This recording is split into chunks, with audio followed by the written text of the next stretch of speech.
السلام علیکم ورحمۃ اللہ وبرکاتہ۔ نحمدہ ونصلی علی رسولہ الکریم، اما بعد فاعوذ باللہ من الشیطان الرجیم، بسم اللہ الرحمن الرحیم۔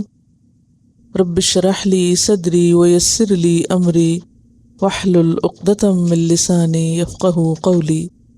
تفسیر آیت نمبر 282 اور 283، 282 اور 283۔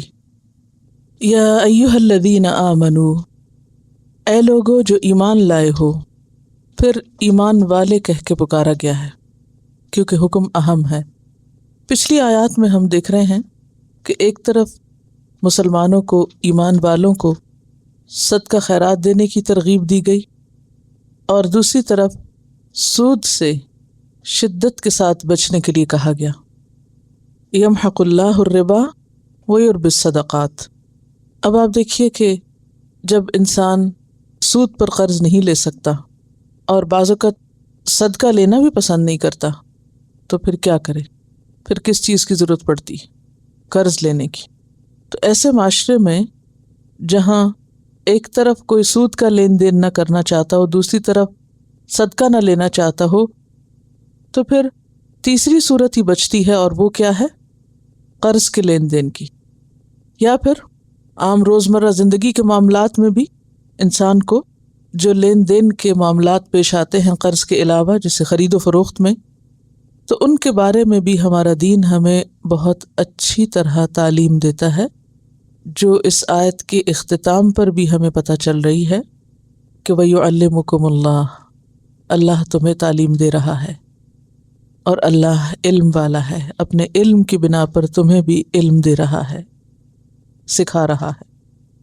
اور قرآن پاک میں آتا ہے کہ واللہ اخرجکم من بطون امہاتکم لا تعلمون شیئا، اللہ نے تمہیں تمہارے ماؤں کے پیٹوں سے اس حال میں نکالا کہ تم کچھ نہ جانتے تھے۔ وجعل لکم السمع والابصار والافئدہ لعلکم تشکرون، اس نے تمہارے لیے کان، آنکھیں اور دل بنائے تاکہ تم شکر گزار ہو۔ تو شکر گزاری کیسے؟ اللہ کی اطاعت کے ساتھ۔ بہترین شکر گزاری کیا ہوتی ہے؟ کہ اللہ نے جو کچھ ہمیں دیا ہے اس کو صحیح جگہ پر، صحیح طریقے پر استعمال کیا جائے۔ اور پھر یہ بات بھی یاد رہے کہ اسلام نے ہمیں صرف نماز روزے کی تعلیم ہی نہیں دی، یا صرف چند اخلاقی امور کی تعلیم ہی نہیں دی، بلکہ اس کے ساتھ ساتھ ہمیں معاملات کو باہم اچھی طرح نبھانے کی تعلیم بھی دی ہے۔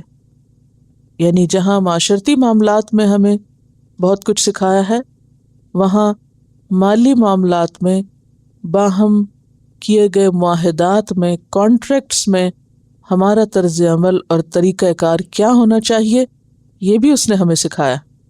اور خاص طور پر وہ چیزیں جن میں حلال حرام کی بات ہو، اور ساتھ ہی جن میں انسانوں کے باہمی تعلقات کے متاثر ہونے کا اندیشہ ہو، خرابی کا اندیشہ ہو، وہاں خود صحیح طور پر صحیح بات سجھا دی گئی۔ تو فرمایا یا ایھا الذین آمنوا، اور یہ یاد رکھیے کہ یہ آیت قرآن پاک کی سب سے طویل آیت ہے۔ اچھا یہ بتائیے سب سے چھوٹی آیت کون سی؟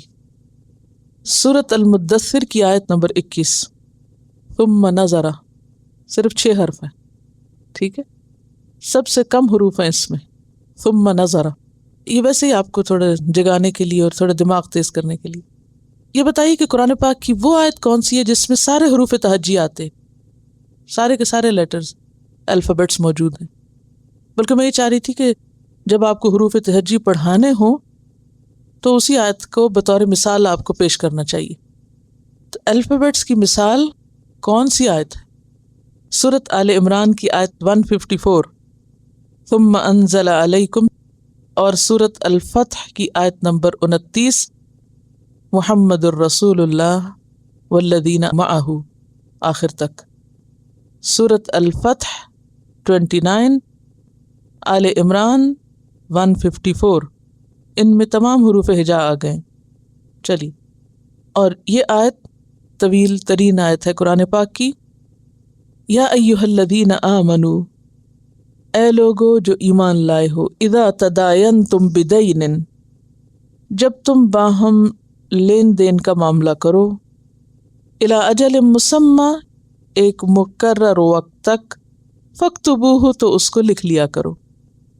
معاملات دو طرح کے ہوتے ہیں، ایک عام روزمرہ زندگی میں جو آپ کا لین دین چلتا رہتا ہے، جس کو آپ نقد معاملہ کہہ سکتے ہیں، وقتی طور پر معاملہ ہوا وہیں ختم ہو گیا، آپ نے پیسے دیے، قیمت ادا کی، چیز لی، بات ختم۔ لیکن بعض اوقات بات وہیں نہیں ختم ہوتی، بات لمبی چلتی ہے۔ مثلاً کیسے؟ آپ نے چیز خریدی لیکن آپ کے پاس پوری قیمت نہیں ہے، آپ کیا کہتے ہیں؟ اچھا آدھی میں ابھی دے دیتا ہوں، آدھی 6 مہینے میں دوں گا، آدھی پھر 6 مہینے میں دوں گا، تو یہ لمبی ہو گئی نا بات، آدھا نقد ہے آدھا ادھار ہے۔ ایسی صورت میں بعض اوقات معاملات اگر لکھے نہ جائیں تو غلط فہمیوں اور بدگمانیوں کا اندیشہ ہوتا ہے، اور اس کے بعد قریب ترین رشتہ داروں میں بھی لڑائی جھگڑے شروع ہو جاتے ہیں، اور گھر کے معاملات عدالت تک جا پہنچتے ہیں۔ تو ان ساری خرابیوں کو جو بعض اوقات محض غلط فہمی کی بنا پر ہوتی ہیں، جن کی کوئی حقیقت نہیں ہوتی، کسی کی بھی بدنیتی نہیں ہوتی، یا بھول کی بنیاد پر ہوتی ہیں، انسان کو نسیان ہے، بھول جاتا ہے، بھول کی بنیاد پر ہوتی ہیں، تو اس میں اندیشہ ہوتا ہے کہ تعلقات باہم خراب ہوں گے۔ اس لیے اللہ تعالیٰ نے انسانوں پر رحم کرتے ہوئے انہیں اس بات کی تعلیم دی، اور یاد رکھیے یہ تعلیم 1400 سال پہلے دی گئی تھی۔ آج تو اس قسم کی تعلیم کے بہت سے ادارے قائم ہو چکے ہیں، باقاعدہ مضمون کی حیثیت سے یہ سب کچھ پڑھایا جا رہا ہے، لیکن 1400 سال پہلے ان عربوں کے اندر جنہیں لکھنا پڑھنا بھی نہیں آتا تھا، انہیں اس بات کی تاکید کی گئی کہ اگر معاملات ایسے ہوں جو طویل مدت میں طے پانے ہوں تو اس صورت میں پھر صرف زبانی کلامی معاملہ نہ کرو بلکہ کاغذی ثبوت بھی فراہم کرو، کیونکہ اگر کاغذی ثبوت نہ ہو تو بھول کی وجہ سے مشکلات ہو سکتی ہیں۔ تو ان مشکلات سے نکلنے کا طریقہ کیا ہے، حل کیا ہے؟ تحریر، لکھا جائے، اگرچہ نقد بھی لکھ لیا جائے تو اچھا ہے۔ جیسے یہاں پر آپ دیکھیں کہ اس وقت آپ $1 کی بھی چیز خریدیں تو کیا ہوتا ہے؟ فوراً رسید دے دیتے آپ کو، تو یہ رسید کیا ہوتی ہے؟ دراصل لکھی ہوئی چیز، تحریر ہے کہ آپ نے فلاں چیز خریدی تھی اور اس کے اتنے پیسے دیے تھے، لہٰذا جو آپ لے گئے اور جو انہوں نے لیا وہ دونوں چیزیں ایک کاغذ کے ٹکڑے پر لکھ کے آپ کو دے دی جاتی۔ تو یہ ہے نقد کو لکھنے کا معاملہ۔ اس میں پھر اگر آپ کبھی وہ واپس پلٹانے جائیں تو کیا ہوتا ہے؟ رسید ضروری ہوتی ہے نا، رسید کے بغیر لے لیتے ہیں؟ آپ نے کہا میں قسم کھاتی ہوں میں نے یہیں سے چیز لی تھی، مانے گا کوئی آپ کی قسم؟ نہیں، ثبوت لائیے۔ رسید کیا ہے؟ ثبوت۔ تو بالکل اسی طرح قرض کے معاملات میں بھی ثبوت، بیع کا مطلب ہوتا ہے تجارت، بزنس، خرید و فروخت، مکان، دکان، بزنس، کوئی بھی چیز، یا طویل مدت کے سودے، ایسی سب چیزیں محض زبانی کلامی نہیں طے ہونی چاہیے، لکھ کر طے ہونی چاہیے، اور پھر لکھ کر اس پہ گواہ بھی بنا لینے چاہیے۔ اور بیسیکلی یہ کیا ہے؟ یعنی انسان کے تقوی کی حفاظت ہے۔ یعنی ایک شخص خواہ کتنا شریف النفس ہے، خدا خوف ہی رکھتا ہے، اس کے اندر کوئی خرابی نہیں، بدنیتی نہیں، لیکن بھول تو ہے نا انسان کے ساتھ۔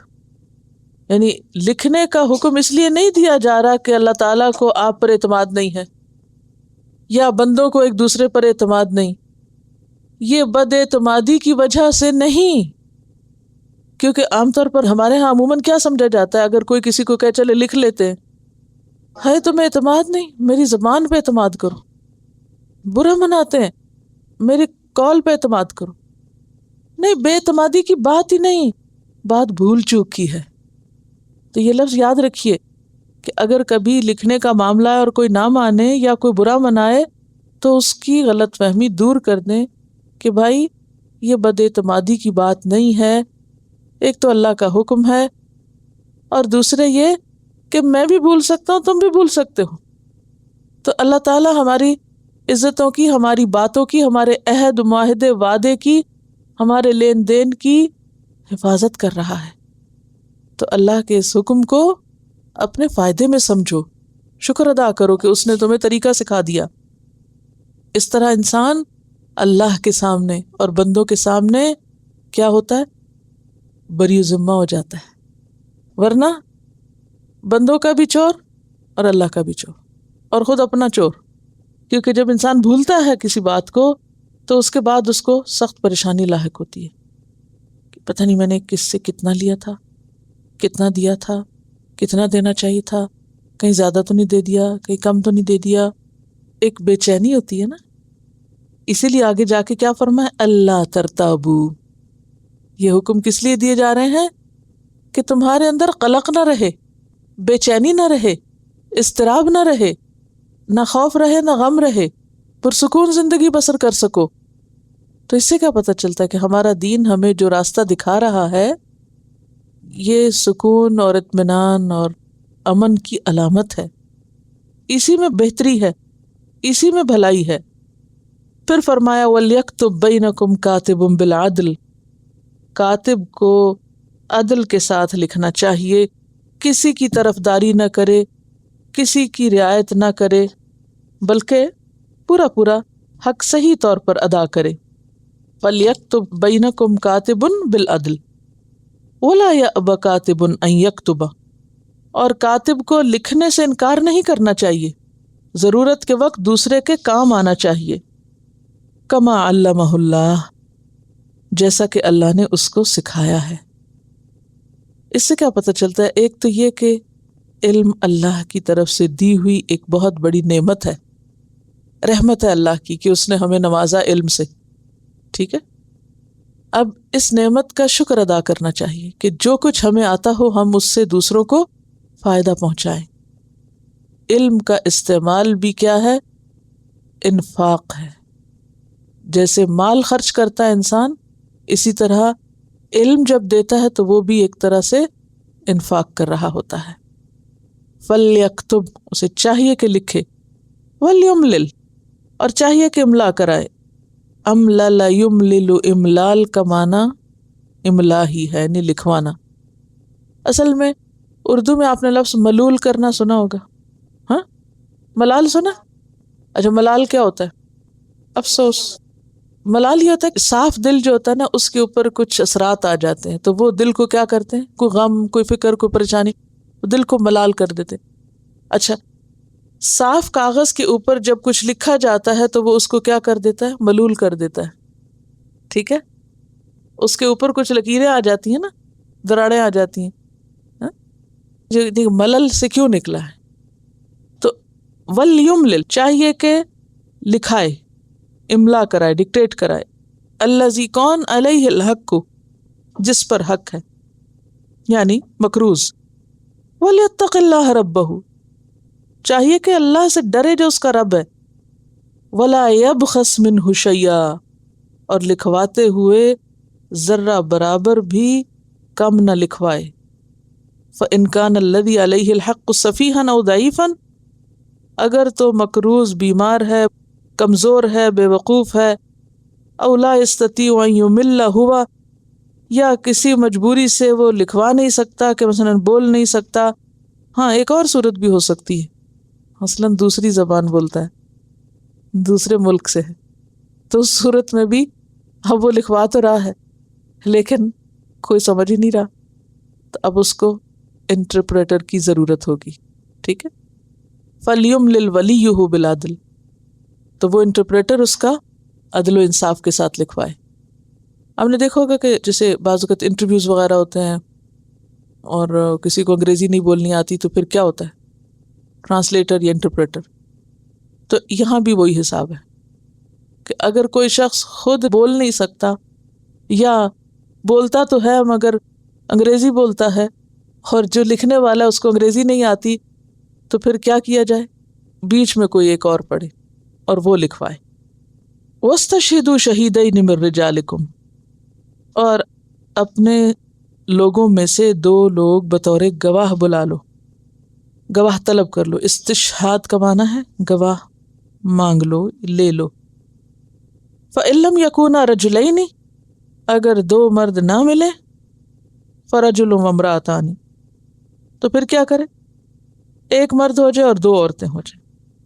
ممن ترضون من الشہداء، ان میں سے جن کو تم پسند کرتے ہو. اسی وجہ سے بعض اوقات 2 مرد پسند کے ہو سکتے ہیں، ٹھیک ہے، مناسب ہے، لیکن بعض اوقات مرد تو بہت سے موجود ہیں مگر وہ پسند کے نہیں، تو 1 مرد لے لو ان میں سے اور 2 عورتیں لے لو، تو عورتیں بھی گواہ ہو سکتی ہیں. یعنی جس پر انسان کا اعتماد ہو، دل بیٹھے، دل جمے کہ ہاں یہ جھوٹے لوگ نہیں، کل کو غلط گواہی نہیں دیں گے. بخاری کی روایت میں آتا ہے، ابن عباس کہتے ہیں کہ شہد عندی رجال مرضیون وارضاہم عندی عمر، میرے پاس کچھ ایسے لوگ آئے جو میری پسند کے تھے اور ان میں مجھے سب سے زیادہ پسند عمر تھے. شہد عندی، میرے پاس آئے، مرضیون، پسند کے لوگ، حدیث بھی ہے میری پسند کے لوگ. تو آپ سوچئے کہ جب آپ کو کوئی مسئلہ بیان کرنا تو آپ کس سے کرتے ہیں؟ جس پہ آپ راضی ہوں. حتیٰ کہ آپ دیکھیے بازار سے آپ کچھ لینے کے لیے جاتے ہیں، 2 دکانیں ساتھ ساتھ ہیں، آپ ایک کو چھوڑ کے دوسرے میں کیوں جاتے ہیں؟ اس پہ بھروسہ کہ یہ بندہ دھوکہ نہیں دے گا، یہ صحیح چیز دے گا، اس سے معاملہ جو ہے وہ ٹھیک چلے گا. تو چوائس مراد ہے اصل میں، اپنی چوائس کے لوگ لو، اعتماد کے لوگ، ٹھیک ہے نا. انت دل احداہما، 2 عورتیں کیوں؟ اس لیے کہ اگر ایک ان میں سے بھول جائے تو دوسری جو ہے وہ پہلی کو یاد کرا دے. اب اس مسئلے کو میں ذرا مزید بیان کروں گی کہ 2 عورتیں کیوں 1 مرد کے برابر. عام طور پر جب گواہی کی بات ہوتی ہے تو عورت کی آدھی گواہی کے اوپر عورتیں بہت ناراض ہوتی ہیں. الحمدللہ آپ کے چہروں پہ میں نے کوئی ناراضگی نہیں دیکھی آیت سنتے ہوئے، پڑھتے ہوئے. چونکہ اہل ایمان ہے اور جس شخص کا ایمان ہوتا ہے وہ اللہ کے ہر فیصلے پہ راضی ہوتا ہے. ایمان نام ہی کس چیز کا؟ رضیت باللہ ربًا وبالاسلام دینا وبمحمد النبیّ. اللہ نے مجھے جیسا پیدا کیا، مرد پیدا کیا یا عورت پیدا کیا، اور جس حال میں بھی رکھا میں اس پر راضی. اور پھر ہم دیکھتے ہیں کہ 1400 سال میں کبھی تاریخ میں ہم نے کوئی ایک روایت ایسی نہیں پڑھی کہ جس میں کبھی کسی ایک عورت کے بارے میں بھی آیا ہو کہ اس کو قرآن کی اس آیت پر اعتراض ہے. لیکن افسوس یہ کہ آج کے دور کی مسلمان خواتین کے اندر ایسی باتیں سننے کو ملی، مجھے خود براہ راست ایسی مجالس میں، کہ جس میں بہت ہی چیلنجنگ اور بہت ہی اعتراض کے انداز میں یہ سوال کیا گیا کہ عورت کی گواہی آدھی کیوں. اسی لیے پھر ایک کیسٹ مجھے ریلیز کرنا پڑی، اور کیسٹ اویلیبل بھی ہے. اس میں جو ڈیٹیلز میں آج بتاؤں گی اس کے علاوہ اور ڈیٹیلز بھی ہیں. اب یاد ہوگا کہ ٹورنٹو میں کانفرنس ایک ہوئی تھی، ڈاکٹر طارق سویدان نے ایک لیکچر دیا تھا اور اس میں مرد اور عورت کے بارے میں جو ڈفرینسز تھے وہ بتائے تھے. اگر آپ اس لیکچر کو سنے تو بہت ہی انجوائے کریں گے، بہت ہی اچھا لیکچر تھا. بہرحال اس میں کچھ فیکٹس انہوں نے بیان کیے تھے، وہ فیکٹس آپ کے سامنے رکھتی ہوں. اور انہوں نے مرد اور عورت کا جو باہمی فرق ہے وہ بیان کیا تھا اسٹیٹسٹکس میں، کہ مرد اور عورت میں کیا ڈفرینسز ہیں. اللہ تعالیٰ نے دونوں کی گواہی فرق کیوں رکھی، دونوں کا درجہ فرق کیوں رکھا، دونوں کی ذمہ داریاں فرق کیوں رکھی. تو بات یہ کہ ایک عام مرد کا جسم ایک عام عورت کے جسم سے 8 گنا زیادہ بڑا ہوتا ہے. یعنی اس کی ہڈیوں کا سائز، اس کے دماغ کا، اس کے ہاتھوں کا، اس کے باقی جسم کا ایوریج کتنا بڑا ہوتا ہے؟ 8 گنا زیادہ بڑا ہوتا ہے. عورتیں مردوں سے 25% زیادہ کریٹو ہوتی ہیں. یعنی اگر اللہ تعالیٰ نے وہاں عورت کے جسمانی سائز میں کمی رکھی تو یہاں کریٹیوٹی میں اس کو آگے کر دیا. یعنی کمی نہیں ہوئی عورت کو، لیکن کسی اور جگہ پر زیادہ دے دیا. 99% ایجادات مردوں نے کی ہیں. ایک مرد کی ہائٹ ایک عام عورت کے مقابلے میں 7% زیادہ ہوتی ہے، 7%. یعنی اگر ایک طرف 99% جو انوینشنز ہیں وہ مردوں نے کی ہیں تو دوسری طرف 90% لوگ جو جیلوں میں ہیں وہ بھی مرد ہیں.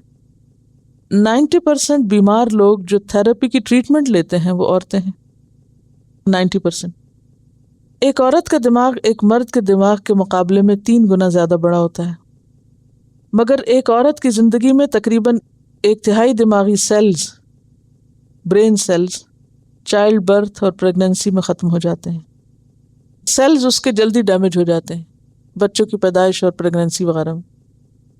عورتیں مردوں کی نسبت فزیکلی اور مینٹلی جلدی میچور ہوتی ہیں. آپ نے دیکھا ہوگا لڑکی اور لڑکا ہوتا ہے نا، تو لڑکے کئی سالوں تک میچور نہیں ہوتے جلدی، لیکن لڑکیاں جلدی میچور ہو جاتی ہیں، جلدی سمجھدار ہو جاتی ہیں. لیکن اس کے باوجود صرف یو ایس میں لیڈرشپ پوزیشن میں صرف 0.5% عورتیں ہیں. یعنی جب آگے جاتے ہیں تو پھر مرد زیادہ میچور ہو جاتے ہیں، عورتیں مینٹلی پیچھے رہ جاتی ہیں. لیکن ایکسیپشن ہر چیز میں اور ہر معاملے میں موجود ہے. بات یہ ہے کہ اللہ تعالیٰ نے مرد اور عورت دونوں کو الگ الگ طور پر پیدا کیا، الگ الگ کاموں کے لیے. عورت کو بنیادی طور پر انسانوں کی تخلیق اور انسان کی تربیت کا کام سونپا گیا ہے، جو اس کی پرائمری رسپانسبلٹی ہے.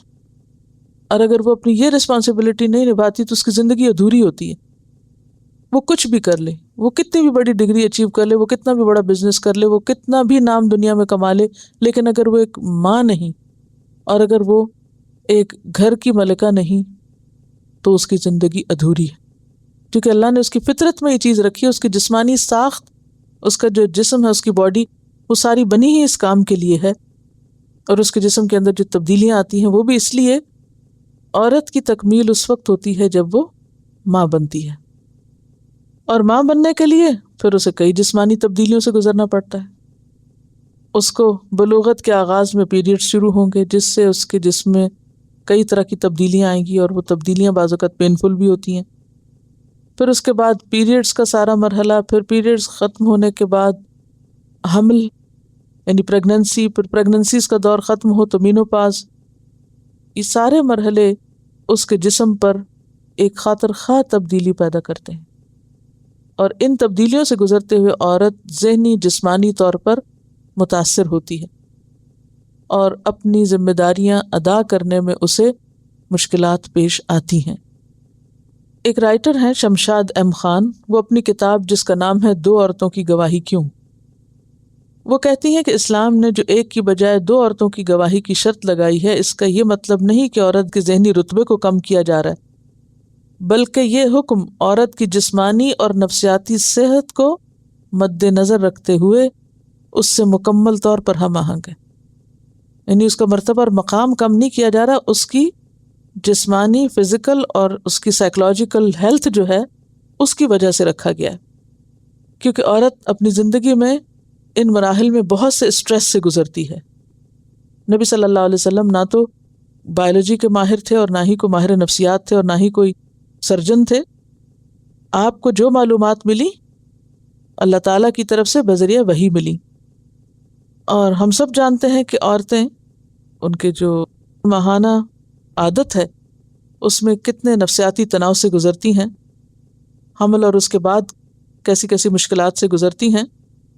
ان میں جو بعض اسٹیٹسٹکس ہمیں ملتے ہیں، مثلاً PMS کے بارے میں، پوسٹ مینسٹرل سنڈروم جو ہے، اس میں آپ دیکھیے کہ 40% عورتیں کسی نہ کسی طرح PMS یا حیض کے آنے سے پہلے کے 8 دن ان کیفیات سے گزرتی ہیں.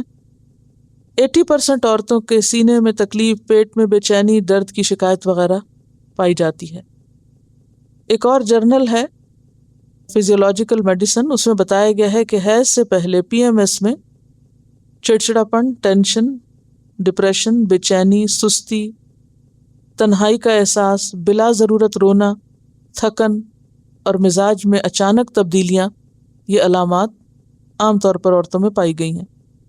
اسی طرح یہ بھی رپورٹ کیا گیا ہے کہ اس میں عورت کی یادداشت پر بھی اثر پڑتا ہے، اور تقریباً 150 سمپٹمز ہیں جو عورت میں دیکھی جاتی ہیں، اور مختلف عورتوں میں مختلف طرح کی سمپٹمز پائی جاتی ہیں، سب میں ایک جیسی نہیں ہوتی. اسی طرح پریگننسی، تو یونیورسٹی آف ساؤتھ کیلیفورنیا کے ایک ماہر نفسیات کی ایک تحقیق کے مطابق حمل کے دوران عورتوں کا رویہ بہت متاثر ہوتا ہے، یعنی پریگننسی میں، یعنی ان کا جو ایٹیٹیوڈ ہے وہ بہت فرق ہو جاتا ہے. ان کی شارٹ ٹرم میموری، توجہ اور نئی معلومات کو یاد رکھنے کی صلاحیت نارمل سے کم ہو جاتی ہے. یعنی عام طور پر جو ان کی میموری ہوتی ہے وہ متاثر ہو جاتی ہے، اور اس میں ایک نسیان ہے. اور یہاں اس گواہی کے حکم میں کیا کہا گیا کہ اگر بھول جائے، اب ظاہر ہے جب گواہی دینے کا وقت آئے گا تو اب کسی کو کیا پتا کہ عورت پیریڈ سے ہے یا پریگننٹ ہے یا کیا ہے، اور اللہ تعالیٰ کو پتا ہے کہ اس کے اندر ان تبدیلیوں کی وجہ سے ایسی کیفیات آئیں گی. تو واضح طور پر ریسرچ کیا بتاتی ہے کہ حمل کے دوران عورت کی شارٹ ٹرم میموری، اس کی کنسنٹریشن اور نئی معلومات اسے یاد نہیں رہتی۔ اسی لیے انہوں نے حاملہ عورتوں سے نصیحت کی کہ وہ اپنے ساتھ ایک نوٹ بک رکھا کریں جس میں وہ اپنے لیے ریمائنڈر لکھ لیا کریں، ایک تفصیلی کیلنڈر بھی ساتھ رکھا کریں، چابیوں کی مخصوص جگہ بنا کے رکھا کریں تاکہ پریشانیاں کم ہوں۔ حمل کی ایک بہت بڑی علامت ایبسنٹ مائنڈڈنس یا غیر حاضر دماغ ہونا ہے، یعنی پریگنینسی میں عام طور پر یہ سمٹم پائی جاتی کہ کوئی کچھ بات کر رہا ہوگا اور اس کا ذہن کہیں اور ہوگا، اور وہ بات ایسے ہوگی جیسے اس کو پتہ ہی نہ ہو، یعنی بہت فریکوینٹلی یہ چیز پیدا ہوتی۔ موڈ سوئنگز جو پہلے 12 ہفتوں میں سب سے زیادہ شدید ہوتے ہیں، ان کی وجوہات سینے کی جلن، تھکاوٹ اور کثرت سے پیشاب آنا ہو سکتی ہیں۔ اسی طرح یونیورسٹی آف کیلیفورنیا LA کی ایک تحقیق کے مطابق ایک اعلیٰ تعلیم یافتہ عورتوں کے گروپ کو جب حمل کے دوران ٹیسٹ کیا گیا تو ذہانت اور یادداشت کے ٹیسٹ میں ان کی کارکردگی بہت کم تھی اور وضع حمل کے بعد بہت بہتر تھی۔ سب سے حیران کن تحقیق لندن میں ہوئی جس میں یہ پتہ چلا کہ حاملہ عورتوں کے دماغ حمل کے دوران وقتی طور پر سکڑ گئے۔ جی، برین سکڑ جاتا ہے، جبکہ مرد کو اس طرح کی کوئی تبدیلی نہیں ہوتی اور وہ سمجھ بھی نہیں سکتا پھر بعض اوقات کہ عورت کے اوپر کیا گزر رہی ہے یا وہ ایسا کیوں کر رہی ہے۔ پھر اسی طرح فٹ پریگننسی میگزین میں 1998 میں یہ رپورٹ چھپی کہ تحقیقات کے مطابق اب یہ بات ثابت ہو چکی ہے کہ حمل کے تیسرے حصے میں، یعنی آخری جو 3rd ٹرم ہے، 6 سے 9 مہینے کی مدت میں حاملہ عورت کا دماغ چھوٹا ہو جاتا ہے۔ برطانوی تحقیقی رسالوں نے 10 حاملہ عورتوں کے دماغ کا سکین کیا، یعنی 10 عورتوں پہ تجربہ ہوا، ان کے حمل کے تیسرے حصے میں اور پھر دوبارہ وضع حمل کے بعد، یعنی 3rd ٹرم میں سکین کیا گیا دماغ اور پھر بچے پیدا ہونے کے بعد، تو انہوں نے دریافت کیا کہ ان عورتوں کا دماغ اصل میں چھوٹا ہوا پھر واپس اپنے نارمل سائز پہ آیا۔ 10 کے ساتھ یہ ہوا۔ وجہ یہ بتائی گئی کہ حمل کے دوران دماغی خلیوں کا والیوم کم ہو جاتا ہے۔ ایک اور اندازہ یہ تھا کہ دماغ کا چھوٹا ہونا ہارمونز کی بے اعتدالی کی وجہ سے بھی ہوتا ہے، یعنی ہارمونل چینج کی وجہ سے بھی، اور انہوں نے امید ظاہر کی کہ مزید تحقیقات سے اس کی مزید وضاحت بھی ہوگی۔ اب یہ باتیں کون کر رہے ہیں؟ قرآن نہیں کر رہا، یہ کون کر رہا ہے؟ انسان کر رہے ہیں، اور وہ کر رہے ہیں جنہیں قرآن پر ایمان نہیں۔ وہ بول رہے ہیں کہ یہ سب کچھ عورت کے ساتھ ہوتا ہے۔ پھر اگر قرآن کہتا ہے کہ عورت ایک نہ ہو گواہی کے وقت 2 ہو جائیں، پھر کہتے ہیں یہ عورت کا رتبہ کم کر دیا۔ رتبہ کم نہیں کیا، یہ اس کی مخصوص حالت جو ہے اس کی وجہ سے اس کے ساتھ رعایت برتی گئی ہے۔ یہ عورت کی رعایت ہے کہ اس سے بوجھ ہٹایا گیا ہے، اس کے اوپر یہ ذمہ داری نہیں ڈالی گئی۔ پھر اسی طرح بچے کی پیدائش کے بعد وہ دماغ تو اپنے سائز پہ آ گیا لیکن ڈپریشن شروع ہو جاتا ہے، جس کو عام طور پہ اینٹی نیٹل ڈپریشن کہا جاتا ہے۔ بچے کی ڈلیوری کے فوراً بعد 10 سے 15% عورتیں کلینکلی ڈپریس ہو جاتی ہیں۔ تھکن کا احساس، چڑچڑاپن، بے چینی کی علامات ظاہر ہوتی ہیں۔ اس وقت اکثر عورتوں کو اس اداسی کا سبب خود بھی نہیں پتہ ہوتا۔ اکثر وہ اپنے شوہر کو الزام دیتی ہیں، جس سے ازدواجی زندگی میں تناؤ بھی بڑھ جاتا ہے۔ اسے پوسٹ پارٹم ڈپریشن کا نام دیا جاتا ہے۔ 2/3 عورتیں کسی نہ کسی صورت میں اس کیفیت سے گزرتی ہیں۔ یہ وضع حمل کے بعد پہلے سے تیسرے مہینے تک کبھی بھی پیدا ہو سکتا ہے، یعنی پیدائش کے 3 مہینے بعد تک یہ علامات ہو سکتی ہیں۔ ہمارے عام طور پہ لوگ کہتے ہیں عورت کو سایہ ہو گیا، جن پڑ گئے، یا جادو کسی نے کر دیا، یا اس طرح کی باتیں عموماً دیکھا گیا۔ اور بعض عورتوں کو تو یہ شدید ڈپریشن ہوتا ہے کہ باقاعدہ جیسے فٹس پڑتے ہیں۔ یعنی مختلف عورتوں کی مختلف علامات ہو سکتی ہیں، لیکن عمومی طور پر یہ یعنی ہارمونل چینجز کی وجہ سے، اور یہ کہتے ہیں کہ کبھی 1 سال کی مدت تک بھی اس کا اثر ہو سکتا ہے۔ اس میں رونا، بے چینی، گھبراہٹ، بآسانی پریشان ہو جانا، تھکن اور نیند کا نہ آنا شامل ہے۔ ایسی عورتوں کو مستقل حوصلہ افزائی کی ضرورت ہوتی ہے۔ یہ جذباتیت اور کنفیوژن کا شکار رہتی ہیں، بہت گھبراہٹ کا مظاہرہ کرتی ہیں، چھوٹی چھوٹی باتوں کے لیے سہارا چاہتی ہیں، یعنی ڈیپینڈنٹ ہوتی ہیں۔ بعض عورتوں میں وضع حمل کے بعد کرونک ڈپریشن سنڈروم پیدا ہو جاتا ہے جس میں کنسنٹریشن اور یادداشت دونوں متاثر ہو جاتی ہیں۔ ماہر نفسیات کہتے ہیں کہ وہ آج تک ان سب کے اسباب نہیں سمجھ سکے کہ اصل وجہ کیا ہے، لیکن ان کے ایک اندازے کے مطابق یہ سب کچھ سٹریس یا ذہنی دباؤ کی وجہ سے ہوتا ہے۔ ایک اور وجہ یہ ہوتی ہے کہ حاملہ عورتوں کے خون میں فیمیل سیکس ہارمونز بہت زیادہ بڑھ جاتے ہیں، پھر ان کا لیول زچگی کے کچھ ہی دیر بعد ایک دم گر جاتا ہے، یعنی پریگننسی میں وہ لیول بڑا ہوا ہوتا ہے، زچگی کے بعد ایک دم ڈراپ ہوتا ہے اور پھر بایو کیمیکل ڈپریشن ہو جاتا ہے ان کو۔ پھر اسی طرح مس کیریج، اس میں بھی عموماً عورت کے اوپر جذباتی اور جسمانی بہت سی تکلیفیں گزرتی ہیں۔ پھر مینوپاز، یعنی جب مینسز بند ہونے کو آتے ہیں۔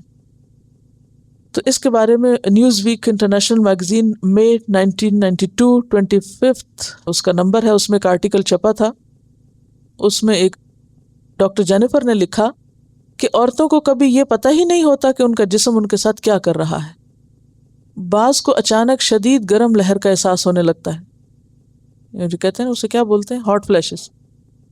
نیند کبھی نہیں آتی، چڑچڑاپن، موڈ میں اچانک تبدیلی، یادداشت کھونا، سر درد، وزن بڑھنے کی شکایات، یعنی ساری زندگی عورتیں فٹ رہتی ہیں اور اس ایج میں آ کر ایک دم ان کا وزن بڑھنے لگتا ہے، اور وہ ادھر ادھر کی ریزن سوچتی ہیں حالانکہ وہ ان کی عمر کا تقاضا ہوتا ہے۔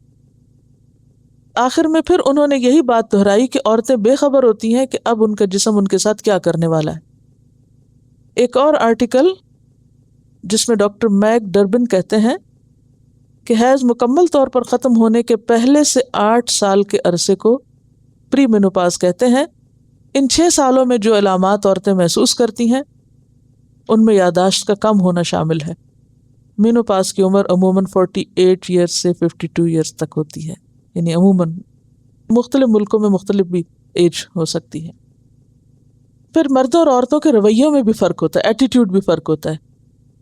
Sex differences in mental health, یہ ایک رسالے کا نام ہے۔ اس کے مطابق سروے سے یہ بات پتہ چلی کہ مرد اور عورتیں ذہنی دباؤ میں بالکل مختلف رد عمل ظاہر کرتی ہیں۔ جو باتیں عورتوں کو اپسٹ کرتی ہیں تحقیق کے مطابق وہ مردوں کو اس حد تک اپسٹ نہیں کرتی۔ 1974 کی ایک تحقیق کے مطابق 116 لڑکے لڑکیوں پہ ایک تجربہ ہوا جن کی عمر 16 سال تھی۔ اس میں 18 قسم کے رد عمل محسوس کیے گئے، ان میں ہتھیلیوں میں پسینہ، دل کی دھڑکن کا تیز ہونا وغیرہ شامل تھا۔ چنانچہ عورتوں کی مخصوص ذہنی، جسمانی اور نفسیاتی بناوٹ اور کیفیات کے مد نظر ان کے خالق نے ان کے لیے کئی آسانیاں پیدا کی ہیں، اور ان آسانیوں میں ایک آسانی کیا ہے کہ گواہی کے وقت ان کو تنہا نہ چھوڑا جائے، ان کو مدد فراہم کی جائے، سپورٹ دی جائے، مورل سپورٹ۔ لیکن عورتیں اس پر ناراض ہو گئیں اور بلیم کرنے لگیں کہ پھر عورتوں پہ روزے بھی آدھے ہونے چاہیے اور نمازیں بھی 2.5 ہونی چاہیے۔ جو ایک بھی نہ پڑھتے ہوں ان کو 2.5 کی کیا پریشانی ہے، وہ 5 ہوں یا 2.5 ہوں۔ بات یہ ہے کہ ہم سب اگر اللہ کے اس نظام کو سمجھ جائیں تو ہماری بہت سی مشکلات نہ رہیں۔ لیکن انسان ایک طرف اللہ کے دین کو نہیں سمجھتا اور دوسری طرف دنیا کا علم نہیں ہوتا تو ٹھوکریں کھاتا رہتا ہے اور دنیا میں بھی اپنے لیے پریشانیاں مول لیتا ہے۔ تو سب سے پہلی بات یہ کہ بطور ایک مومن عورت کے ہمارا اس پر ایمان ہونا چاہیے کہ اللہ نے اگر ہمارے لیے یہ حکم رکھا ہے تو پھر اسی میں ہی خیر ہے، اس میں سچائی ہے۔ دوسری بات یہ کہ اب آپ سوچ رہے ہوں کہ اتنی پریشانی عورت پہ، اور بعض اوقات اس کو بھی ایکسپلائٹ کیا جاتا ہے، عورت ہونا ہی ایک جرم ہے، ہم عورت نہ ہوتے تو اچھا تھا۔ اس طرح کی باتیں بھی بہت سننے میں آئی نا، یہ بھی غلط ہے۔ اللہ نے چنا ہمیں عورت بننے کے لیے، ہم سے ایک خاص کام لیا، ماں کے درجے میں 3 گنا باپ سے زیادہ درجہ دیا ہے۔ ایک شخص آیا، اس نے پوچھا سب سے زیادہ میرے حسن سلوک کا مستحق کون ہے؟ فرمایا امک، پھر امک، پھر امک، اور ماں کے قدموں میں جنت رکھی، ماں کی نافرمانی حرام کی گئی۔ یہ سب کس وجہ سے کہ ماں تکلیف زیادہ اٹھاتی ہے۔ اگر ہمارا معاشرہ سمجھتا نہیں، نہ ماں کو حق دیتا ہے نہ عورت کو اس کا حق دیتا ہے، تو پھر یہ ہمارے معاشرے کا قصور ہے، دین کا نہیں ہے۔ عورت رائٹ برین سے سوچتی ہے اور مرد برین کے لیفٹ حصے سے، تو سوچنے کا اسی لیے پوائنٹ آف ویو فرق ہوتا ہے۔ اسی لیے اللہ تعالیٰ نے قرآن پاک میں مردوں کو کیا حکم دیا ہے؟ یا ایھا الذین آمنوا ان من ازواجکم و اولادکم عدو لکم، کہ تمہاری بیویوں اور بچوں میں سے تمہارے دشمن ہو سکتے ہیں. یعنی اس حد تک تم دیکھو گے کہ تمہارے خلاف ہیں کہ جیسے دشمن کے خلاف ہو. لیکن اس کا حل کیا ہے؟ فاعفو واصفحوا واغفروا، معاف کر دو، درگزر کر دو، جانے دو. فإن اللہ غفور رحیم، تو اللہ بھی غفور الرحیم ہے. کیونکہ جب ان کنڈیشن سے عورت گزرتی ہے تو اس میں پھر مرد کو بھی بہت صبر اور حوصلے کی ضرورت ہوتی ہے. اللہ تعالیٰ نے ہر ایک کو، یعنی ماں کو یا عورت کو یا مرد کو یا باپ کو الگ الگ کاموں کے لیے پیدا کیا. اب عورت کو اللہ تعالیٰ نے جس کام کے لیے پیدا کیا وہ اس کے لیے بہت فٹ ہے، اور اسی کے لیے اس کو جسم کی خاص ساخت دی اور اس کو سارا یہ سب دیا. اور اگر کوئی بھی شخص اس فطرت کے نظام کو تبدیل کرنا چاہتا ہے کہ عورت سے یہ کام چھڑا کے کوئی اور لینا چاہتا ہے، تو وہ ایک طرح سے اللہ کی تخلیق کے ساتھ ناانصافی کر رہا ہے.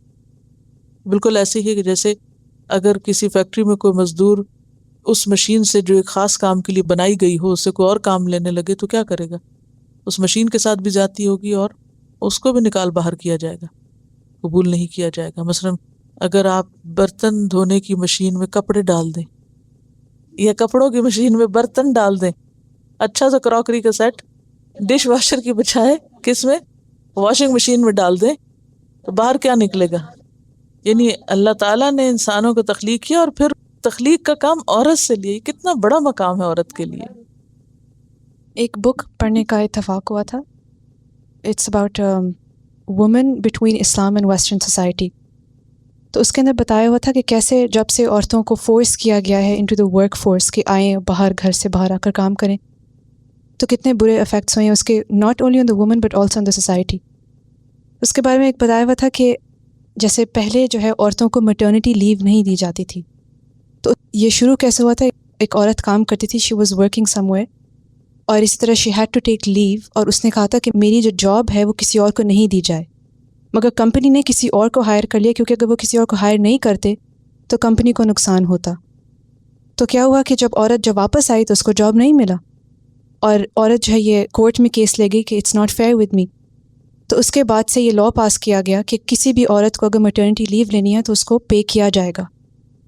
مگر اس کے بعد سے دیکھا گیا کہ کمپنیز کو اوور آل اتنا لاس ہو رہا ہے اکنامکلی، فائنینشلی، کہ وہ لونز لے کر میٹرنٹی لیو پہ جو عورتیں جاتی ہیں ان کو پیمنٹ کرتے ہیں. تو اس طرح سے پورے نظام میں ایک طرح سے خلل آ رہا ہے. اور اس سے یہ بھی پتہ چلتا ہے کہ اگر ایک عورت کا کام نہیں ہے یہ، تو پھر اگر اس کو جب فورس کیا جائے گا، جیسے ابھی ہم نے پڑھا کہ عورتوں کے پریگننسی کے بعد کتنی زیادہ چینجز آتے ہیں، جب ایک دم سے وہ جب کام میں جاتی ہے تو وہ کام میں صحیح سے اٹینشن نہیں پے کر سکتی، اور اس طرح سے پورے کے پورے بزنسز میں لاس ہوتا ہے، صرف اس لیے کہ ایک عورت کو فورس کیا جا رہا ہے کہ she should come and she should work. اور یہ جب 20th سینچری کے شروع میں جب عورتوں کو انکریج کیا کرتا ہے کہ آپ لوگ گھر بار کو چھوڑیں اور آ کے کام کریں، تو اس وقت ایسی عورتوں کو تھرڈ جینڈر کہا جاتا ہے کہ یہ نہ تو مرد ہیں نہ ہی عورتیں ہیں، دیر سم ادر جینڈر، مطلب کہ دیر کمپلیٹلی ان ایکسیپٹیبل. اور اس کے بعد سلولی اینڈ گریجولی عورتوں نے اس طرح سے اپنا پوزیشن لیا، مگر اس کے باوجود دیکھا گیا ہے کہ نہ ہی تو سوسائٹی اسٹیبل ہوئی ہے، نہ ہی تو اکانومی اسٹیبل ہوئی ہے، مگر اس کے بجائے اور زیادہ سفر کر رہی ہیں. کیونکہ جب عورت گھر سے باہر نکل کے دوسرے کام شروع کرتی ہے تو اس کی جو نسوانیت ہے اس پر بھی اثر ہوتا ہے نا. اب نہ صرف یہ کہ ماؤں کو بلکہ باپوں کو بھی ساتھ میٹرنٹی لیو دی جا رہی ہے تاکہ وہ بچوں کو لک آفٹر کریں، کیونکہ ڈراسٹیکلی وہ ڈراپ ہو گیا ہے نا ان کا جو لیول ہے جو پیدائش کا بھی. انشاءاللہ سورۃ النساء آئے گی تو پھر وہاں مزید ڈیٹیلز یعنی عورت اور مرد کے رولز کے اوپر بات ہوگی. وَلَا يَأْبَ الشُّهَدَاءُ، اور گواہ انکار نہ کریں، اذا ما دعوا، جب وہ بلائے جائیں. آپ کو یاد ہوگا کہ یہ سارے احکامات جن کا سلسلہ دوسرے پارے سے شروع ہوا، ان میں پہلا حکم کیا تھا؟ وَكَذَلِكَ جَعَلْنَاكُمْ أُمَّةً وَسَطًا، تمہیں ہم نے امت وسط بنائے. کیوں بنائے؟ لِتَكُونُوا، تاکہ تم ہو جاؤ، کیا ہو جاؤ؟ شہداء، گواہ ہو جاؤ. کس کے؟ علی الناس، لوگوں پر. تو اس سے کیا پتہ چلتا ہے کہ امت مسلمہ کا تو ہر شخص گواہ ہے، حق کا گواہ ہے. اللہ کے دین کا گواہ ہے تو اس کے لیے کیا جائز نہیں کہ گواہی چھپائے؟ کس کی؟ حق کی. ہر مسلمان کے ذمے حق کی گواہی، اور اگر وہ اس گواہی کو چھپاتا ہے تو وہ گناہگار ہے. تو جس کے ذمے خدا کے دین کی گواہی ہے اس کو کیسے یہ زیب دیتا ہے کہ وہ کسی بھی معاملے میں حق کی گواہی کو چھپائے؟ ٹھیک ہے. وَلَا يَأْبَ الشُّهَدَاءُ، شہداء انکار نہ کریں، گواہی کے موقع پر گواہی دینے سے انکار نہ کریں. یعنی انسانی معاملات میں بھی ان کے پاس جو گواہی ہو اسے ظاہر کریں. اصل میں اللہ تعالیٰ نے انسان کے اندر جو ضمیر رکھا ہے وہ تقاضا کرتا ہے انسان سے کہ کہیں بھی جھگڑا ہو رہا ہے یا مشکل ہے یا کوئی معاملہ ہے اور اس کے پاس اگر حق کا علم موجود ہے تو وہ اس معاملے میں صرف بت بن کے نہ بیٹھا رہے، بلکہ کیا کرے؟ حق بیان کرے، اور خصوصاً جب اس سے پوچھا جائے. کیونکہ یہاں پر یہ نہیں کہا کہ خود ہی اٹھ کے بولنا شروع کر دے. کیا کہا ہے؟ کیا شرط ہے؟ اذا ما دعو، جب وہ بلائے جائیں اس وقت. اور اگر ان کو نہ بلایا جائے تو پھر کیا کرے؟ اگر نہ بلائے جائیں تو ضروری نہیں ہے کہ پھر وہ گواہی دیں کہ ہم ایک دفعہ گواہ بنے تھے تو اب کدھر ہے بات، ہم گواہی دینا چاہتے ہیں کیونکہ قرآن میں لکھا ہے کہ گواہوں کو انکار نہیں کریں. نہیں، جب بلائے جائیں تو پھر انکار نہیں کریں. حدیث میں آتا ہے سب سے بہترین گواہ وہ ہے جو گواہی طلب کرنے سے پہلے از خود گواہی کے لیے پیش ہو جائے. یعنی جب اس کو بلایا جائے تو وہ فوراً حاضر ہو جائے. صحیح مسلم کی روایت ہے. اور ایک اور روایت میں آتا ہے بدترین گواہ کے بارے میں کہ وہ بلا طلب گواہی دینا شروع کر دیں. یعنی انہیں بلایا نہ جائے اور وہ بے وجہ گواہی دینے لگیں. نبی صلی اللہ علیہ وسلم فرمایا سب سے بہترین زمانہ میرا ہے، پھر اس کے بعد کے لوگوں کا، پھر اس کے بعد کے لوگوں کا، پھر ان کے بعد ایسے لوگ آئیں گے جو بلا طلب شہادت دیں گے. یعنی جھوٹی گواہی کی طرف اشارہ ہے. یعنی ان سے کسی نے پوچھا نہیں تو اپنے آپ کو پیش کر رہے ہیں، انہوں نے دیکھا کچھ نہیں، غلط بات کر رہے ہیں، خیانت کریں گے، امانت دار نہ ہوں گے، نظر مانیں گے، پوری نہ کریں گے. ایک اور روایت میں آتا ہے بلا طلب قسمیں کھائیں گے. یعنی ان سے پوچھا کسی نے کچھ نہیں، خود ہی شروع ہو گئے جھوٹی گواہی دینے. اور اس میں صرف یہ بات نہیں ہے کہ کسی لین دین کے معاملے میں ہی، بعض اوقات آپ دیکھیں کہ جیسے انٹرویوز وغیرہ ہوتے ہیں مختلف مقامات پر کچھ پوچھنے کے لیے، تو آپ سے کوئی بات پوچھی نہیں کہ آپ خواہ مخواہ خود ہی شروع ہو گئے کہانی سنانے. بات ایک پوچھی گئی آپ دو بتانے لگ گئے. تو یہ بھی ناپسندیدہ چیز ہے. جو جتنا پوچھے اتنا ہی بتائیں. عام طور پر آپ دیکھیں کہ بہت سے لوگ ایسے معاملات میں پھنس جاتے ہیں. کیوں؟ بلا ضرورت گفتگو کرتے. ٹھیک ہے، تو بہتر چیز کیا ہے کہ جتنا کوئی پوچھے یا جتنی ضرورت ہو اس کے حساب سے بس بات کی جائے، بیکار کی لمبی باتیں نہ ہوں. یعنی خصوصاً گواہی کے معاملات میں، اور جہاں کسی کے حق کا معاملہ ہو، یعنی جہاں کسی کی قسمت کا فیصلہ ہو رہا ہو. اور پھر وَلَا تَسْأَمُوا، اور نہ تم سستی کرنا، اکتانا نہیں، تھکنا نہیں، ان تکتبوہ، کہ تم اس کو لکھو. کس کو؟ قرض کو. صغیراً او کبیراً، چھوٹا ہو یا بڑا، الی اجلہ، مدت کے تعین کے ساتھ لکھو. یعنی مدت کا تعین ضروری ہے. ایک حدیث میں آتا ہے، بخاری کی حدیث ہے، من اسلف فی شیء ففی کیل معلوم ووزن معلوم الی اجل معلوم. کہ لکھا کیسے جائے؟ کیل معلوم. کیل کیا ہوتا ہے؟ پیمانہ. کس کے لیے ہوتا ہے؟ ناپنے کے لیے یا تولنے کے لیے. اچھا. وزن معلوم، تول کے ساتھ. اجل معلوم، معلوم مدت کے ساتھ. یعنی جب لکھا جائے ایسا سودا تو کیا لکھا جائے؟ فلاں چیز جس کا وزن اتنے کلو ہے، جس کی قیمت اتنی ہے، جس کے آدھے اتنے بنتے ہیں، اور اتنی مدت کے لیے. آپ نے عموماً ایسے وثیقے پڑھے ہوں گے نا جس میں یہ لکھا ہوتا ہے، یعنی کہ فلاں فلاں کو فلاں تاریخ تک اتنے روپے ادا کرے گا جس کے نصف اتنے ہوتے ہیں، 1000 روپے ادا کرے گا جس کے آدھے 500 ہوتے ہیں. یہ بھی ساتھ لکھا جاتا ہے نا. یہ کیوں لکھتے ہیں؟ جزیات بھی لکھو، صغیراً او کبیراً. کبیرن کیا ہے 1000 روپے اور صغیرن کیا ہے جس کے آدھے 500 ہیں. کیوں؟ ہو سکتا ہے کہ کوئی 1000 کو لاکھ بنا دے ایک صفر اور ڈال کے، ہو سکتا ہے نا. چیک میں بھی اسی طرح لکھتے ہیں، فگرز میں بھی، ورڈز میں بھی، اور آخر میں اونلی لکھتے ہیں. وہ کیوں لکھتے ہیں؟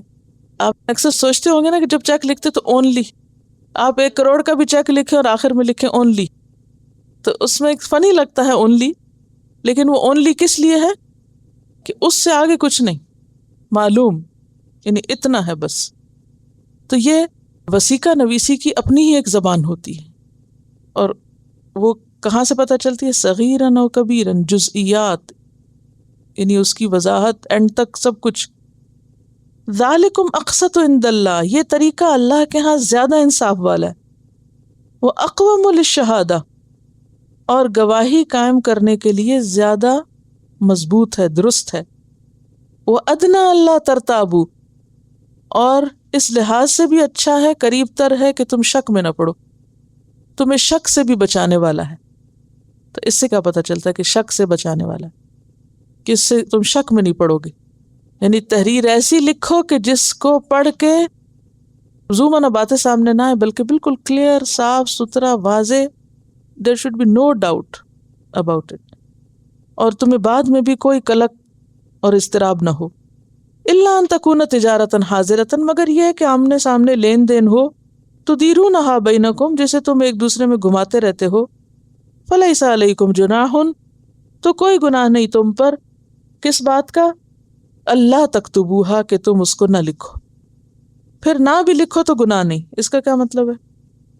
کب نہ لکھنے کا گناہ نہیں؟ جو روزمرہ کے لین دین ہے، مثلا کسی سے آپ نے ایک چھوٹی موٹی کوئی چیز لی، پیسے دیے، چیز لی اور گئے. آپ نے گاڑی روکی، کوئی کچھ بیچ رہا تھا، وہیں سے ہاتھ آگے بڑھایا، اچھا بھی یہ لو یہ پیسے، فلاں چیز مجھے دے دو، اسے لیا اور آپ گھر گئے اور وہ گیا اپنے جگہ. کوئی بات نہیں اگر نہیں لکھا اس نے اور نہیں اس کے پاس کوئی رسید بنانے کی چیز. وَأَشْهِدُوا إِذَا تَبَايَعْتُمْ، لیکن کچھ بیع اور کچھ تجارت اور کچھ لین دین ایسا ہوگا کہ جس میں لکھنا لازم ہوگا. روزمرہ کے لین دین نہ بھی لکھو تو کوئی بات نہیں، لیکن کچھ تجارتی سودے ان میں تو ضرور ہی لکھا جائے گا. ٹھیک ہے، مثلاً بڑی بڑی جاگیروں کے سودے یا کوئی معاہدے یا بیانے وغیرہ. وَلَا يُضَارَّ كَاتِبٌ وَلَا شَهِيدٌ، اور نہ نقصان دیا جائے کسی کاتب کو اور نہ کسی گواہ کو، یعنی انہیں پریشان نہ کیا جائے، انہیں دھمکیاں نہ دی جائیں، ان کا وقت ضائع نہ کیا جائے، ان کے کام کاروبار میں خلل نہ ڈالا جائے، بے وجہ نہ بلایا جائے، بار بار نہ بلایا جائے، گواہی بدلنے کو نہ کہا جائے، تحریر بدلوانے کو نہ کہا جائے کہ پہلے چونکہ اس نے لکھی ہے تو اسی کی لکھائی میں دوبارہ کچھ اور لکھوا لیا جائے اس سے. وَإِن تَفْعَلُوا، اور اگر تم کرو گے، فَإِنَّهُ فُسُوقٌ بِكُمْ، تو اس کا گناہ تم پر ہوگا. کس پر؟ جس نے کام غلط کرایا ہوگا. ٹھیک ہے. اب بعض اوقات ایسا ہوتا ہے نا کہ کاتب کو پریشرائز کر کے آپ ایک کام کروا لیتے ہیں، تو گناہ کس پہ؟ جس نے کرایا. فسوق بکم، واتقوا اللہ، اور اللہ سے ڈرو، ایسا مت کرو. ویعلمکم اللہ، اور سکھاتا ہے تم کو اللہ. یہ ساری تعلیم اس نے تمہیں دی ہے تاکہ تم غلط کام نہ کرو. یہ جو آیت ہے نا واتقوا اللہ ویعلمکم اللہ، اس کو آپ اگر دیکھیں تو واتقوا اللہ کے بعد چھوٹی سی توئے لکھی ہوئی ہے نا، اور ویعلمکم اللہ کے بعد تو یہ جو طا ہوتی ہے یہ وقف کی علامت بھی ہوتی ہے، یعنی یہاں روکیں. تو اگر ہم اس کو یہاں روکیں گے تو پھر معنی کیا ہوگا؟ واتقوا اللہ، یعنی پیچھے کے ساتھ لگ جائے گا کہ معاملات طے کرنے میں آپس میں اللہ سے ڈرو، یعنی اللہ سے ڈر کے معاملات طے کرو. اور پھر وَيُعَلِّمُكُمُ اللَّهُ الگ بات ہوگی کہ اللہ تم کو تعلیم دیتا ہے. یہ سارے معاملات اللہ نے تم کو سکھائے ہیں طے کرنا. اور اگر ہم واتقوا اللہ وَيُعَلِّمُكُمُ اللَّهُ کو اکٹھا پڑھیں تو پھر کیا معنی ہوگا؟ اگر تم چاہتے ہو کہ اللہ تم کو علم دے تو اس کا راز کس میں ہے؟ اللہ کے تقوی میں، کہ جو اللہ سے تقوی کرے گا اللہ اس کو سکھا دے گا. ٹھیک ہے. واللہ بکل شیء علیم، اور اللہ ہر چیز کو جاننے والا ہے. وَإِن كُنتُمْ عَلَى سَفَرٍ، اور اگر ہو تم سفر پر، وَلَمْ تَجِدُوا كَاتِبًا، اور تمہیں کوئی کاتب نہیں مل رہا اور کوئی معاہدہ ہو رہا ہے یا کوئی قرض کا لین دین ہو رہا ہے، اب دینے والا تم پر اعتماد نہیں کرتا، فرہان مقبوضہ، تو کیا کرو؟ کوئی چیز گروی رکھ دو۔ رہان جو ہے رہن کی جمع یا مصدر ہے رہن رکھنا، مقبوضۃن قبضہ کی ہوئی، یعنی رہن رکھنے کی چیز جو مقروض کی طرف سے قرض دینے والے کے پاس رکھ دی جائے۔ مقبوضہ کا لفظ ہے نا قبض سے، قاف بے دعاد، قبضہ کہتے ہیں مٹھی کو، یعنی اس کی ملکیت میں یا اس کے ہاتھ میں آ جائے گی۔ ریحان یعنی رہن رکھو، قبضہ کی ہوئی کس کے قبضے میں؟ جو دے رہا ہے، جس سے تم قرضہ لے رہے ہو اس کے ہاتھ میں دے دو، اس کی مٹھی میں دے دو، یہ مطلب ہے۔ مثلا آپ کو پیسے چاہیے، آپ نے گھڑی پہنی ہوئی ہے، ٹھیک ہے، آپ اپنی گھڑی اتارتے ہیں اور آپ دوسرے کی مٹھی میں دیتے ہیں، یہ گروی رکھ لو، مجھے اتنے پیسے دے دو۔ تو اب گھڑی آپ کی ہے، کس کے قبضے میں چلے گی؟ جس سے آپ نے پیسے لینے ہیں۔ تو ریحان مقبوضۃ، مقبوضہ کس کے پاس ہے؟ کون قبضہ کرے اب؟ یعنی آپ کے ہاتھ سے اتر گئی گھڑی، کس کے پاس چلی گی؟ دوسرے پاس چلی گی جس سے آپ کو پیسے لینے، یعنی گروی دوسرے کے پاس جا کے رکھ دو، دوسرے کے قبضے میں وہ چیز دے دو تاکہ پیسے مل جائیں تم کو، ٹھیک ہے۔ فَإِنْ أَمِنَ بَعْضُكُمْ بَعْضًا، پھر اگر اعتماد کرے تم میں سے بعض پر، کون کس پر؟ قرض دینے والا، بعضکم ہے قرض دینے والا، اعتماد کرے کس پر؟ بعضاً قرض لینے والے پر، ٹھیک ہے، مقروض پر۔ فَلْيُؤَدِّ، تو چاہیے کہ ادا کر دے، الذی، وہ شخص، الذی کے نیچے لکھ لیجئے مقروض، مقروض کو چاہیے کہ ادا کر دے، اؤتمنہ، جو امین بنایا گیا تھا، امانتہ، اس کی امانت کو، یعنی جس کے پاس اس نے امانت رکھی تھی پھر وہ امانت لوٹا دے۔ وَلْيَتَّقِ اللَّهَ رَبَّهُ، اور چاہیے کہ ڈرے اللہ سے جو اس کا رب ہے۔ وَلَا تَكْتُمُوا الشَّهَادَةَ، اور گواہی نہ چھپاؤ، کیونکہ گواہی چھپانا کبیرہ گناہ ہے۔ وَمَن يَكْتُمْهَا، اور جو اسے چھپائے گا، فَإِنَّهُ آثِمٌ قَلْبُهُ، تو اس کا دل گناہگار ہوگا۔ ابھی میں اس کی مزید وضاحت کروں گی۔ واللہ بما تعملون علیم، اور اللہ ساتھ اس کے جو تم عمل کر رہے ہو سب جانتا ہے، خوب جانتا ہے۔ اب یہاں پر آپ دیکھیے کہ رہن کا مطالبہ 4 صورتوں میں ہوتا ہے، ٹھیک ہے۔ رہن کیا ہے؟ گروی رکھی ہوئی چیز جس کے بدلے آپ قرضہ لیتے ہیں، ٹھیک ہے۔ ایک بات تو یہ ہے سفر میں، ایک دوسری صورت حضر میں۔ حضر ہوتا ہے گھر میں ہو آپ اور کاتب نہ ملے، نہ سفر میں کاتب ہے نہ گھر میں کاتب ہے، لکھنے والا کوئی نہیں۔ اب اس کو ذرا سا ریلیکس ہو کے سنیے۔ آپ کو قرضہ لینا ہے کسی سے، وہ آپ کی بہن ہے، بھائی ہے، آپ جا کے لے لیں، لکھ لیں، لکھ کے آپس میں کہے بھائی یاد رہے، لکھ لیتے ہیں، اچھا یہ میں نے سائن کر دیا تم بھی کر دو، آپس کی تحریر بنا لیں، کوئی بہت بڑا قانونی مسئلہ نہیں، گھر کی بات ہے، ٹھیک ہے۔ آپ کو آتا لکھنا یا اس کو آتا، دونوں میں سے کوئی لکھ لے۔ ایک صورت یہ ہے کہ بہن بھائیوں کا معاملہ نہیں ہے، کہ بڑے پیمانے پہ بڑا سودا ہو رہا ہے، قانونی وثیقہ نویس سے بندہ لکھوائے، پراپر طریقے سے ڈاکیومنٹیشن ہو۔ اب ایک ایسی جگہ ہے کہ جہاں کوئی لکھنے والا ہی نہیں مل رہا، اب کیا ہے؟ اعتماد نہیں ہے دینے والے کو کس پر؟ جو لے رہا ہے، کہ کہیں یہ لے کے بھاگ نہ جائے، چاہے گھر میں ہو چاہے سفر میں، دونوں صورتوں میں۔ اگر لکھنے والا کوئی نہیں ہے، لکھی ہوئی بات نہیں، تو پھر وہ کہتا ہے اچھا میں دے تو دوں گا مگر کوئی ضمانت رکھو۔ تو رہن کیا ہے؟ ضمانت۔ اچھا بھئی یہ میری گھڑی تم لے لو، مجھے 1000 روپیہ دے دو، اور وہ عام طور پہ رہن جو چیز رکھی جاتی ہے اس کی ویلیو اس سے ملتی جلتی ہوتی، قریب قریب ہوتی ہے۔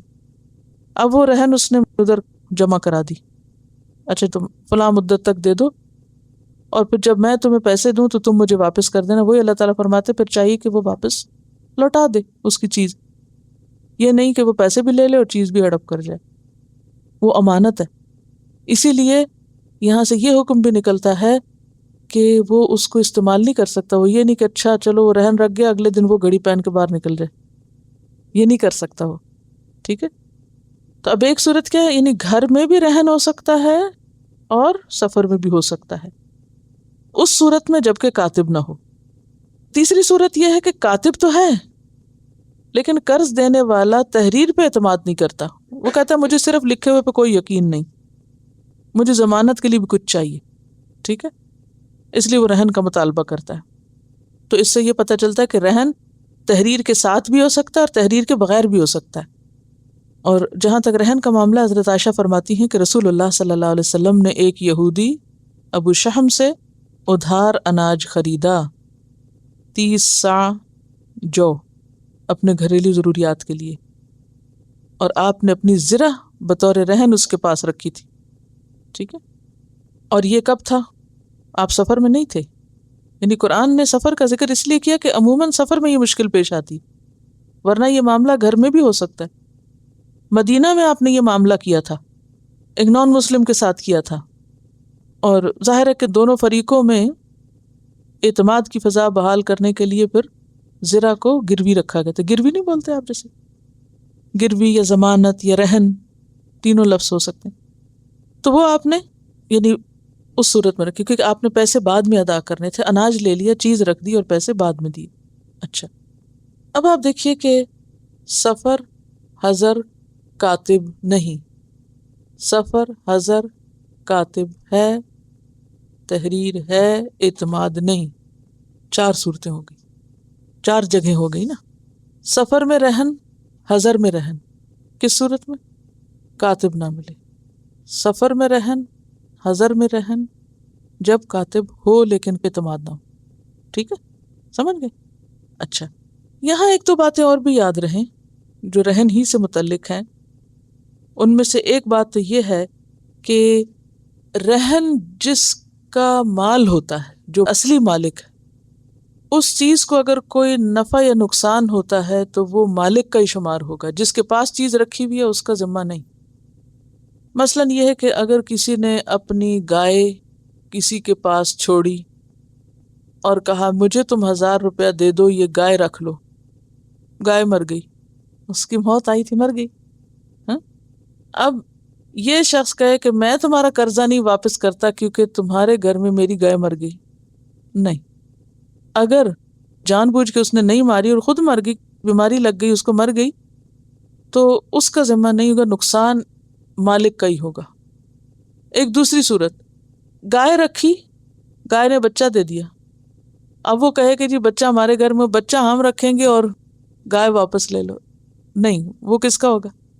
مالک، یعنی نقصان بھی مالک کا، نفع بھی مالک کا، ٹھیک ہے۔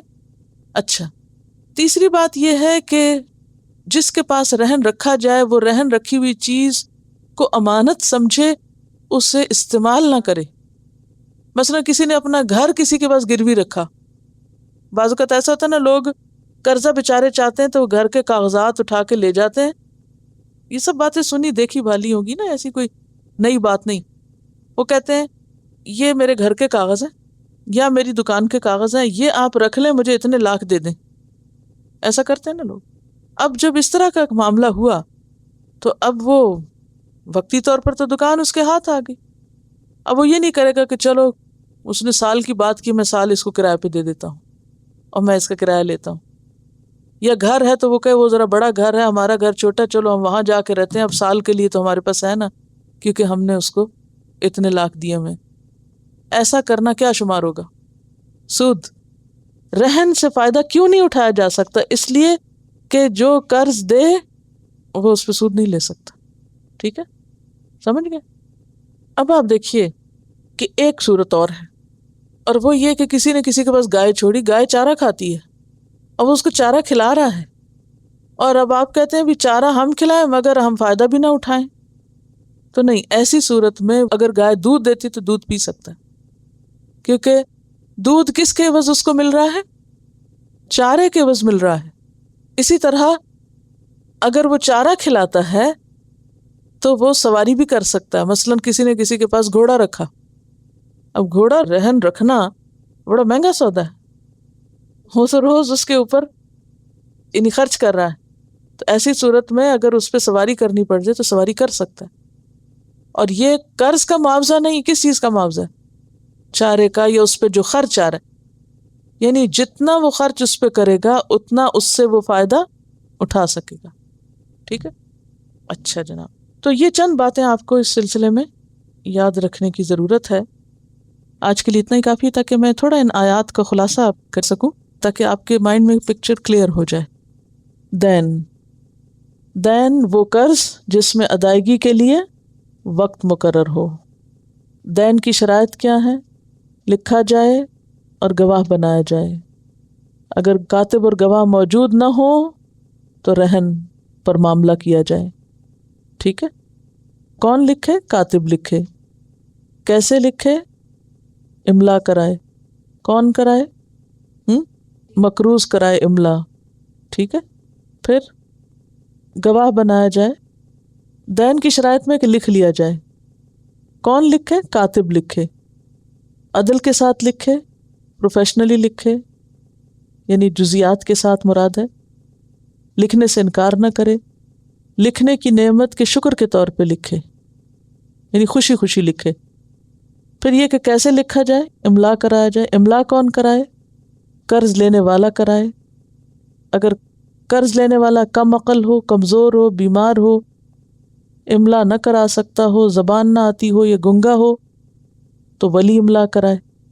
پھر یہ ہے کہ ان کے حقوق کیا ہیں کہ کاتب اور گواہ کو نہ نقصان پہنچایا جائے، نہ تکلیف دی جائے، اور پھر زبردستی کام نہ کرایا جائے، ان کے کام میں خلل نہ ڈالا جائے. اور پھر ان کے فرائض کیا ہیں کہ اللہ سے ڈر کر پورا پورا لکھیں اور کمی نہ کریں، لکھوانے والا بھی اور لکھنے والا بھی. دین کی شرائط میں ایک اور شرط کیا ہے؟ گواہ بنایا جائے. کون ہو گواہ؟ یعنی کہ صاحب معاملہ ہوں. یہاں ہم مسلمان کے ساتھ صاحب معاملہ، 2 مرد یا 1 مرد اور 2 عورتیں. گواہوں پر سب کا یعنی دونوں فریقوں کا اتفاق ہو، پسندیدہ ہوں، مرضی کے ہوں. پھر یہ ہے کہ گواہ کب نہ بنایا جائے اور کب بنایا جائے؟ جب قرض لین دین تجارتاً حاضرتاً ہو، روٹین کی بزنس ہو. اور کب بنایا جائے؟ جب بڑی تجارت ہو اور یا کسی ایک فریق کے بدل جانے کا اندیشہ ہو. پھر گواہ کے فرائض کیا ہیں؟ جب گواہی کے لیے عدالت میں بلائے جائیں تو پھر اڑ نہ جائیں، انکار نہ کریں، ناپسندیدگی کا اظہار نہ کریں، گواہی نہ چھپائیں. گواہ کے حقوق کیا ہیں کہ اس کو نقصان نہ دیا جائے، تکلیف نہ دی جائے، وقت لینے پر شکر ادا کیا جائے، اور دور سے بلائیں تو سفر خرچ دیا جائے، اس سے بھی زبردستی کام نہ کرایا جائے، اس کو دھمکیاں نہ دی جائیں، بار بار نہ بلایا جائے، وقت ضائع نہ کیا جائے. دین کی شرائط کیا ہے؟ اگر کاتب یا سامان کتابت یا گواہ موجود نہ ہو تو رہن رکھا جائے. رہن کیا چیز ہوتی ہے؟ جو بطور ضمانت رکھ کے قرض لیا جاتا ہے، مقبوضہ. اس میں 3 چیزیں ہوتی ہیں. ایک راہن ہوتا ہے جو اپنی چیز رہن کے طور پہ دیتا ہے. دوسرا مرتہن ہوتا ہے جس کو چیز دی جاتی ہے. ایک مرہون ہوتا ہے جو چیز بطور رہن رکھی جاتی ہے. مرہون منت آپ نے سنا ہوگا. رہن کے اصول کیا ہیں؟ رہن سفر حضر دونوں میں ہو سکتا ہے، کاتب ہو یا نہ ہو، دونوں صورتوں میں رہن لیا جا سکتا ہے. جو چیز بطور رہن رکھی گئی ہے اس کے نفع نقصان کا ذمہ اس کے مالک کا ہوگا. مرتہن کے پاس چیز امانت ہوگی. مرتہن مرہون استعمال نہیں کر سکتا. اگر مرتہن کا خرچہ مرہون پر ہو رہا ہے تو اس سے فائدہ اٹھا سکتا ہے. ٹھیک ہے. یعنی اگر مرتہن کا خرچہ یعنی جیسے گھوڑے کا خرچہ یا گائے کا خرچہ ہو رہا ہے تو پھر وہ اس کے عوض اس سے اس رہن والی چیز سے فائدہ اٹھا سکتا ہے. ایک اور صورت، باہم بھروسے پر بھی معاملہ کر لیا جائے تو ٹھیک ہے، اور قرض لینے والا قرض ضرور واپس کرے، امانت ادا کرے، کیونکہ یہ مال اس کا اپنا نہیں ہے، اس کے پاس ایک طرح سے بطور امانت ہے. وآخر دعوانا ان الحمد للہ رب العالمین. سبحانک اللہم وبحمدک، نشہد ان لا الہ الا انت، نستغفرک ونتوب الیک. السلام علیکم ورحمۃ اللہ وبرکاتہ.